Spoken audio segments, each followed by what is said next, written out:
Greetings to readers, viewers, and listeners, and welcome to this next edition of Autistic Superblogs. The Superblog versus SummerSlam Night 2024, and this is a big one because as of this pay per view, as of SummerSlam, it has now been 2 years under the Triple H regime when it comes to pay per views, and I gotta say, there have been some hits and there have been some misses, but I think in general, I feel like the program has gotten a lot better. I feel like I honestly have no idea what's gonna go on when it comes to the overall pay per view event. So I'm just gonna give my predictions out there, and I wanted to say I mean, I know people have been talking about the Olympics. I'm not going to get involved in it. I mean, that's not my business. I just want to make sure that everyone has a great time when it comes to the competition. Um, I want to be able to make sure people have are enjoying the competition that the Olympics brings. I just want to bring that out in the first place, just so I get it out there. You guys all know the controversies. I'm not about the controversies. I like to look at it in a more educated light myself, but I also am sensitive to the situations that are going on. But that's not what we're here to talk about. We're here to talk about SummerSlam 2024. And this is going to be the one. This is one that I'm really looking forward to myself because I honestly have no idea what's going on. So, I mean, I have honestly no idea who's going to win the thing. I have no idea what's going to happen. So, I'm excited. I mean, I'm really excited because there are some things that I like and there's some things that I really could relax myself about. So the link in the description below is going to tell you um, where I'm going to get those predictions for SummerSlam 2024. Now, I just want to say, as of 10:12 p.m. on August 2nd, I have absolutely no idea what's going on. I have no idea if there are any um, interferences that are going to happen, any late breaking news. I have no idea. So I'm looking at this the same way as you. It's kind of the reason why I like to do this after the SmackDown, or after watching SmackDown, so I can kind of go along with you guys and give my live opinions on things.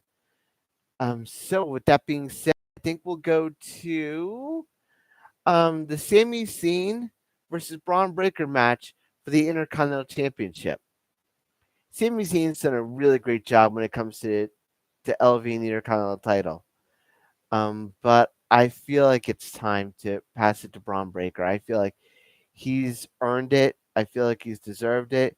They've really been putting him to be a to be someone of a threat to the Intercontinental title, and I think this is when he gets the Intercontinental Championship. I feel like that's the time to really like give it to him. Um, with the singles match for the United States Championship, Logan Paul defending against LA Knight. I still feel the same way. I feel like this is Knight's time. I feel like this is something that should happen. I mean, I wouldn't mind Braun Breaker and LA Knight winning championships at SummerSlam. I really feel like that's going to be something to go into. And then we have a singles match for the Women's World Championship. Liv Morgan defending against Rhea Ripley. Honestly, I feel like Liv's going to win this one, mostly because of the wild card when it comes to Dominic Mysterio. Who is to say that he? Who is to say that he doesn't betray Rhea Ripley and join forces with Liv Morgan? I would not be surprised about that. Though I would not be surprised if Rhea Ripley won the title either way. And then we have a singles match for the WWE Women's Championship. Bayley defending against Nia Jax. This one is another one that I'm also looking forward to because of the wild card of Tiffany Stratton? Will she cash in her Money in the Bank briefcase? Will she cash in? There are two ways to look at this. I mean, they could do a swerve and have Tiffany go against either Liv Morgan and Nia Jax, Liv Morgan and Rhea Ripley winner. I wouldn't be shocked about that at all. But I feel like she's gonna try and cash in, but she's not gonna be successful. Um, Mostly because of interference that's gonna happen. I feel. But I still feel like Bailey's gonna win this one. I feel like Nia Jax should not get anywhere near a championship. The Queen of the Ring is enough for her, I think, to kind of like bring that persona in. So that's gonna be my idea. I'll say Bailey's gonna win, but I would not be against um Tiffany Stratton cashing in her Money in the Bank briefcase. I wouldn't put it past her. If that's the case, then Tiffany's gonna win. And then we have the ones that I'm really like on the fence about. We have Damian Priest going up against Gunther for the World Heavyweight Championship. I will say this. I will go on the record to say this now. If Gunther does not win this match, he will win at Bash in Berlin. Think about it. What would mean most for him? Winning the championship at SummerSlam, which is a possibility, or winning the championship at Bash in Berlin, possibly with some interference from Finn Balor. We don't know. But I'm really excited about this. I mean, I feel like Damian Priest is really taking himself seriously as a world champion. I mean, if this has to be the end for him, I'd hate for it to end like this. But if he's gonna lose, you can't lose to anyone other than Gunther. So I'm gonna say that Gunther's gonna win this one. I feel like that's gonna be the situations going into this one. And then we have Cody Rhodes versus Solo Sikoa in a Bloodline Rules for the undisputed WWE Championship. I feel like Cody Rhodes is gonna win this one. I honestly feel that way because I predict that Roman Reigns is gonna come back at SummerSlam.